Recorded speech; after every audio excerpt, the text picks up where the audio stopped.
राधे राधे जी। आप सबको भगवान श्री कृष्ण के छठी की बहुत सारी शुभकामनाएं। आज के इस वीडियो में हम भगवान श्री कृष्ण के छठी की कथा प्रस्तुत कर रहे हैं। कन्हैया लाल के जन्म यानी कि श्री कृष्ण जन्माष्टमी के 6 दिन बाद छठी मनाई जाती है। इस दिन सबसे पहले कान्हा जी को सुबह सवेरे पंचामृत से स्नान करवाएं। इसके लिए आप दूध, दही, घी, शहद और मिश्री मिलाकर पंचामृत बनाएं। इससे कान्हा जी को स्नान करवाएं। इसके बाद दक्षिणावर्ती शंख में गंगा जल डालकर कान्हा जी को फिर से स्नान कराएं। इसके बाद भगवान श्री कृष्ण जी को पीले रंग के वस्त्र पहनाएं और उनका खूबसूरत मनमोहक श्रृंगार करें और माखन मिश्री का भोग भी लगाएं। इसके बाद कन्हैया जी का नामकरण करें। माधव, कृष्ण, नंदलाला, देवकी नंदन और लड्डू गोपाल सहित कान्हा जी के जितने भी नाम हैं उनमें से कोई एक नाम चुन ले और उसी नाम से उन्हें पुकारे। इसके बाद कन्हैया जी के चरणों में घर की चाबी सौंप दे। इसके बाद लड्डू गोपाल जी की कथा पढ़ें या सुनें। मान्यता है ऐसा करने से कन्हैया जी की कृपा हमेशा बनी रहती है और घर में सुख समृद्धि और धन वैभव की वृद्धि होती है। छठी के दिन कढ़ी चावल ज़रूर बनाना चाहिए। आइए श्रवण करिए भगवान श्री कृष्ण, नंदलाला, लड्डू गोपाल जी के छठी की कथा। ब्रज भूमि में बहुत समय पहले भगवान श्री कृष्ण जी के परम भक्त रहते थे कुंभन दास जी। उनका एक पुत्र था रघुनंदन। कुंभन दास जी के पास बांसुरी बजाते हुए भगवान श्री कृष्ण जी का एक विग्रह था। वह हर समय प्रभु भक्ति में लीन रहते थे और पूरे नियम से भगवान श्री कृष्ण जी की सेवा करते थे। वे उन्हें छोड़कर कहीं नहीं जाते थे जिससे उनकी सेवा में कोई विघ्न ना हो। एक दिन वृंदावन से उनके लिए भागवत कथा करने का न्योता आया। पहले तो उन्होंने मना किया, परंतु लोगों के जोर देने पर वे जाने के लिए तैयार हो गए कि भगवान की सेवा की तैयारी करके वे कथा करके रोज वापस लौट आया करेंगे। वह भगवान का सेवा नियम भी नहीं छूटेगा।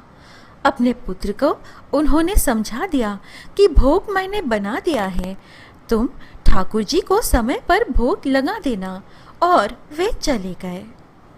रघुनंदन ने भोजन की थाली ठाकुर जी के सामने रखी और सरल मन से आग्रह किया कि ठाकुर जी आओ, भोग लगाओ।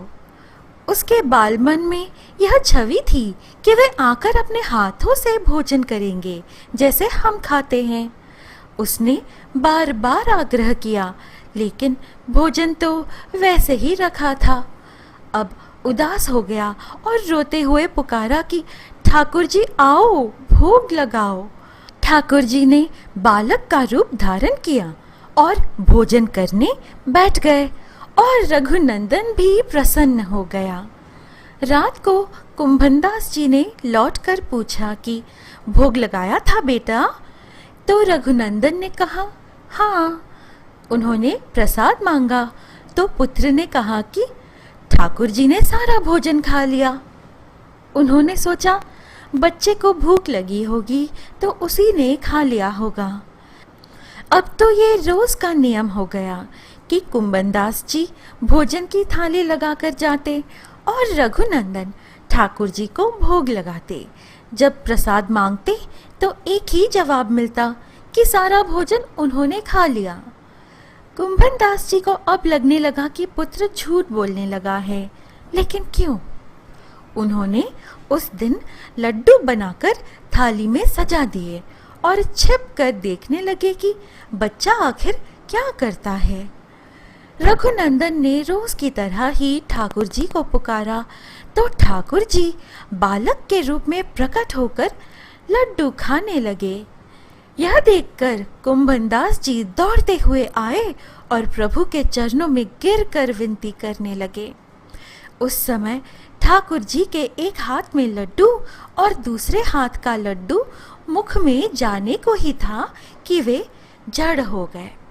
उसके बाद से उनकी इसी रूप में पूजा की जाती है और वे लड्डू गोपाल कहलाए जाने लगे। इस प्रकार पड़ा ठाकुर जी को लड्डू गोपाल का नाम। लड्डू गोपाल जी के छाती पर दिखाई देते हैं पद के चिन्ह। आखिर ये पद चिन्ह किसके हैं? इसके पीछे है एक पौराणिक कथा। एक समय की बात है, सरस्वती नदी के तट पर सभी ऋषि मुनियों में विवाद छिड़ गया कि त्रिदेवों में अर्थात ब्रह्मा, विष्णु और महेश में सर्वश्रेष्ठ कौन है। जब कोई समाधान ना मिला तो ऋषियों में श्रेष्ठ भृगु ऋषि को यह दायित्व सौंपा गया कि वे पता लगाएं कि त्रिदेवों में श्रेष्ठ देव कौन है। तो त्रिदेवों की परीक्षा लेने के क्रम में भृगु ऋषि सर्वप्रथम ब्रह्मलोक पहुंचे और अकारण ही ब्रह्मदेव पर क्रोध जताने लगे। वे ब्रह्मा जी से कहने लगे, आपने मेरा अनादर किया है। यह सब देखकर ब्रह्मा जी को भी क्रोध आ गया और वे बोले, तुम अपने ही पिता से आदर करवाना चाहते हो? भृगु, तुम भले कितने ही बड़े विद्वान क्यों ना बन जाओ, तुम्हें अपने बड़ों का आदर करना नहीं भूलना चाहिए। इस पर भृगु ऋषि बोले, क्षमा चाहता हूँ भगवान, मैं तो सिर्फ यह देख रहा था कि आपको क्रोध आता है या नहीं। इसके बाद भृगु ऋषि महादेव की परीक्षा लेने कैलाश पर्वत पर पहुंचे। वहां पहुंचकर उन्हें पता चला कि महादेव ध्यान में लीन हैं। उन्होंने नंदी जी से कहा कि जाइए महादेव को बताइए कि मैं उनसे मिलने आया हूँ। नंदी जी ने जवाब दिया कि महर्षि क्षमा करे, मैं ऐसा नहीं कर सकता। इस पर भृगु ऋषि स्वयं वहां पर जा पहुंचे और कहने लगे, ऋषि मुनियों के लिए तो सदैव आपके द्वार खुले रहते हैं ना महादेव। भृगु ऋषि की आवाज से महादेव का ध्यान भंग हो गया और महादेव क्रोधित होकर बोले, भृगु महाराज, आपका इस तरह मेरे ध्यान को भंग करना उचित नहीं है। इस पर भृगु ऋषि ने महादेव से क्षमा मांगी और कहा, महादेव क्रोधित ना हो, मैं सिर्फ आपकी परीक्षा ले रहा था कि आपको क्रोध आता है या नहीं। इसके बाद भृगु ऋषि वैकुंठ लोक पहुंचे। वहां उन्होंने देखा कि भगवान श्री हरि तो निद्रा में लीन हैं। उन्हें यह महसूस तक नहीं हुआ था कि भृगु ऋषि उनसे मिलने आए हैं। भृगु ऋषि को बड़ा क्रोध आया और वे क्रोधवश भगवान श्री हरि के छात पर अपने पैरों से लात मारा।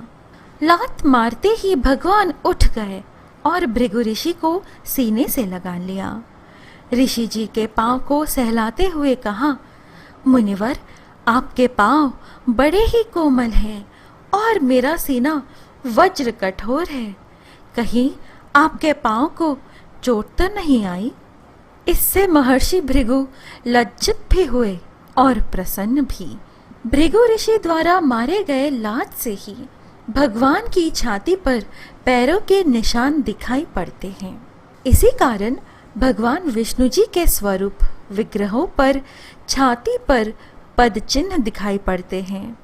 प्रिय मित्रों, ये है आज की प्रस्तुति। आशा है आपको यह कथा अच्छी लगी। इस प्रकार के और वीडियोस और आध्यात्मिक वीडियोस पाने के लिए कृपया हमारे YouTube चैनल पवित्र वचन को सब्सक्राइब करें। हम फिर मिलेंगे अगली वीडियो में। जय श्री कृष्ण, जय श्री लक्ष्मी नारायण।